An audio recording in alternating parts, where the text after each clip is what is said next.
Now that we've discussed the core attributes of successful entrepreneurs, let's turn our attention to the various types of business structures that you may want to consider putting in place. So that's always a tricky decision for a new entrepreneur to make. What type of business should I ultimately form? There are 5 basic structures of a business that you can consider, and you would want to select the right one that really fits the industry that you're thinking about going into. As you will see with this chart, the first one to consider is the sole proprietorship. In that one, there's one owner. And when we're talking about personal liability, everything remains with that one owner. A lot of people select that type of structure because it puts them completely in charge of all of the profits, but it also puts you in charge of all the liabilities. There are not any significant documentations that you're going to need to file. You may want to do a DBA certificate, but other than that, you started and ended in your own terms. In terms of taxes, the owner income is taxed once. And then from a management standpoint, that owner, that sole proprietor, is the owner of the organization. Then you have partnerships. Partnership is an unlimited owner. In terms of unlimited personal liability for the business and the other partners. In terms of the documentations that you'd want to complete, there's a partnership agreement, which is highly recommended to put in place so everybody understands what their responsibilities are.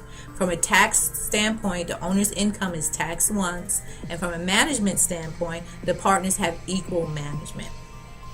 Limited liability, or LLC, is usually one of those structures that we hear the most about. And so here we have unlimited numbers of members, meaning that you can have as many people involved in starting up and owning the business as possible. Personal liability is limited here. And then in terms of documentations, you'll want to have articles of operations and an operating agreement. From a tax standpoint, profits and loss are passed through to the owner.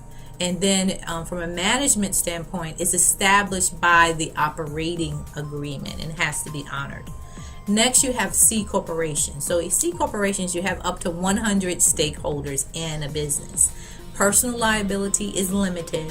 And here, in terms of documentations that you're going to need to put in place, you want to have articles of incorporation, bylaws, IRS, and state S Corp elections.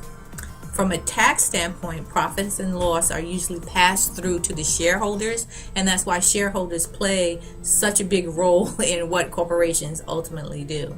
And then finally, from a management standpoint, what we have is the board of directors oversees the officers. They tell the officers what needs to happen in the organization. Finally, the C corporation is unlimited number of shareholders, so you're not limited to 100. Personal liability is also limited here. You have to have articles of incorporation by bylaws. From a tax standpoint, business is taxed and payroll is taxed. And here the board of directors oversees officers as well. So this chart is being provided just from an informational standpoint.